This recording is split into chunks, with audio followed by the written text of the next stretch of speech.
Hello बच्चों, welcome to my channel education hub. आज हम लोग पढ़ेंगे डीएवी स्कूल कक्षा 3 की हिंदी की पुस्तक भाषा अभ्यास का पाठ 8। पाठ का नाम है अगर पेड़ भी चलते होते। हम लोग इस कविता को पहले अच्छे से पढ़ लिया है। आप लोग अगर नहीं पढ़े हैं तो कविता को पहले देख लीजिए ताकि आपको प्रश्न उत्तर करने में और आसान होगा। ठीक है, तो चलिए हम लोग इसको शुरू करते हैं। 1 नंबर प्रश्न देखिए, कविता अगर पेड़ भी चलते होते में आई पंक्तियों को पूरा कीजिए। देखिए पहला पंक्ति क्या है, अगर पेड़ भी क्या हो जाएगा, चलते होते, कितने मज़े हमारे होते, बंद तने में उसकी रस्सी, चाहे जहाँ कहीं ले जाते। ये 2 नंबर प्रश्न देखिए, दिए गए शब्दों के उल्टे अर्थ वाले शब्द लिखिए। देखिए यहाँ पे कुछ शब्द दिए गए हैं, इसी से हमें छांट के इधर लिखना है।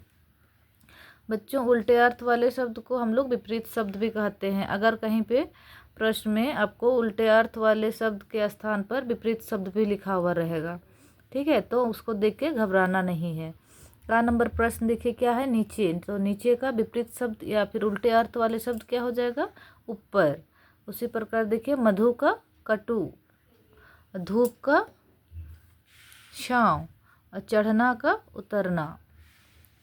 3 नंबर प्रश्न देखिए, दी गई पंक्तियों में से काम वाले शब्द छांट कर लिखिए। बच्चों, काम वाले शब्द को हम लोग क्रिया शब्द भी कहते हैं।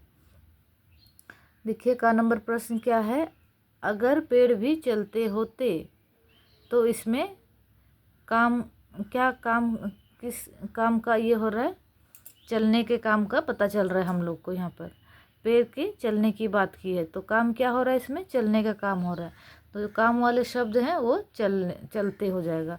खा नंबर में देखिए, बंद तने में उसकी रस्सी, तो इसमें बांधने का काम हो रहा है, इसीलिए काम वाले शब्द जो हो जाएगा वो बंद हो जाएगा। उसी पर गा नंबर देखिए, उसके नीचे हम छिप जाते, तो ये जो उसके है ये सर्वनाम शब्द है पेड़ का, तो उसके पेड़ के नीचे छिपने की बात हो रही है। इसमें जो काम है वो छिपने का काम है, इसीलिए यहाँ जो काम वाले शब्द है वो छिप है। झट उसके ऊपर चढ़ जाते, यहाँ पर चढ़ने का काम हो रहा है, इसलिए जो काम वाले शब्द है वो चढ़ है। 4 नंबर प्रश्न देखिए, कविता में से अड़ा और ढ़ा वाले शब्द छांट कर लिखिए। देखिए कविता में जो अड़ा वाले जो शब्द हैं उनको इधर छांट के लिखना है, और जो ढ़ा वाले शब्द है उसको इस कॉलम में छांट के लिखना है। देखिए क्या क्या होगा इसका, पेड़, तोड़ना, कीचड़, और ढ़ा वाले शब्द हो जाएगा बाढ़ और चढ़। 5 नंबर प्रश्न देखिए, कविता में सुस्ताते शब्द में अधश्च त अक्षर का प्रयोग हुआ है। आप भी अधश्च त से 3 नए शब्द बनाइए। देखिए क्या क्या हो जाएगा, रास्ता, सस्ता, बस्ता।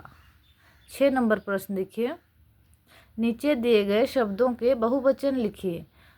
बच्चों, बहुवचन का मतलब होता है एक से ज़्यादा। जब कोई व्यक्ति या वस्तु जब एक होता है तो उसे हम लोग एक वचन कहते हैं, और जब एक से ज़्यादा होता है तो उसे हम बहुवचन कहते हैं।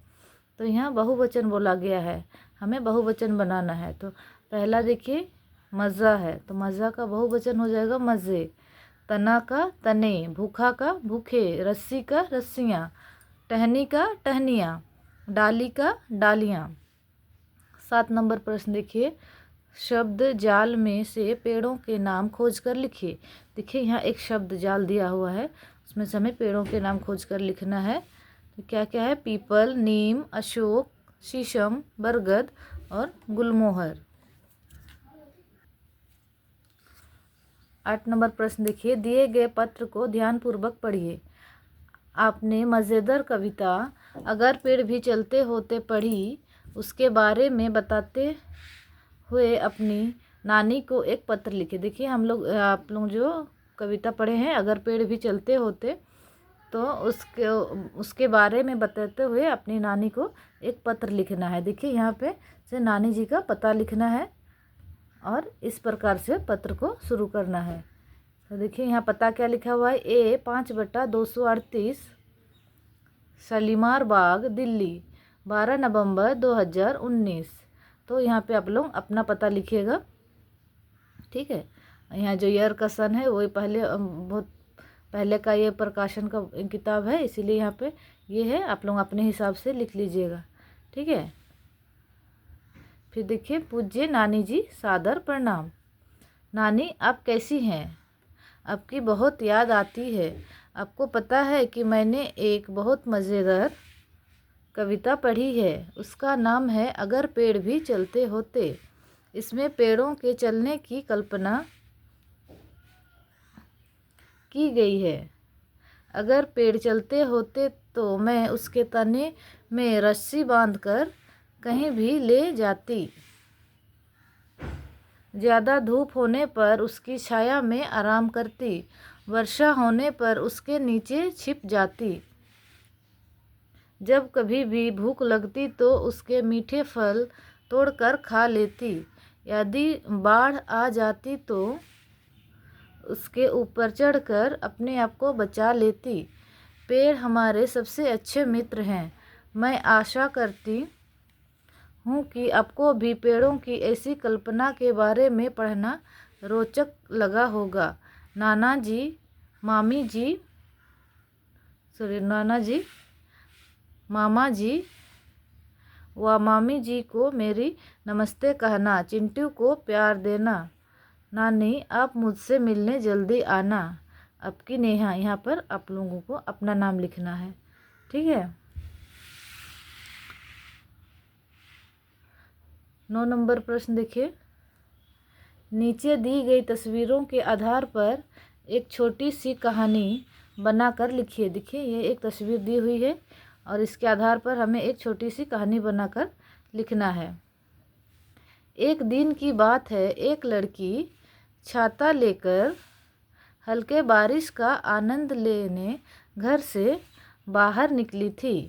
तभी अचानक से आंधी आई और उसका छाता उड़ गया। तभी उड़ते हुए छाते को एक कौवे ने अपनी पंजों से पकड़ लिया और एक पेड़ पर ले गया, जहां उसके 3 बच्चे भीग रहे थे। फिर बच्चों को छाते में डाल दिया और भीगने से बचा लिया। बेचारी लड़की भीगते हुए घर वापस आ गई, ठीक है। आप लोग अपने तरह से यहाँ पे कुछ दूसरा कहानी भी बना के लिख सकते हैं, ठीक है। आज के लिए इतना ही, फिर मिलते हैं हम लोग नेक्स्ट वीडियो में। और आप लोगों को ऐसे कंटेंट अगर और चाहिए तो प्लीज़ चैनल को लाइक कीजिए, सब्सक्राइब कीजिए और शेयर कीजिए, ताकि मैं आप लोगों के लिए ऐसे कंटेंट और लाती रहूँगी। Thank you.